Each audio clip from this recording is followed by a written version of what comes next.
So 2 more bowls, because we're going to have 3 things total. Carrie Walker knows her way around a kitchen. The answers in the pouring rain. She's been cooking since she was 12 Put ice cream in them. Oh, fun. Okay. and owns her own restaurant. These croquettes are going to be awesome. But a few years ago, Carrie decided she wanted to learn more.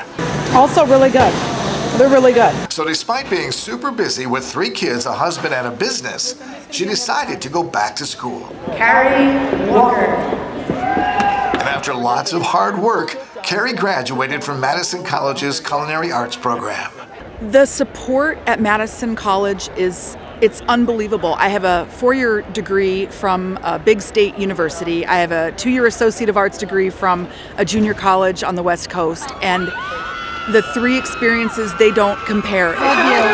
It's so incredibly supportive. It's never too late to go back to school. Madison College has more than 150 careers waiting for you. Just go to this webpage or call 608-246-6786 to get started. For Madison College Minutes, I'm Bill Bessett.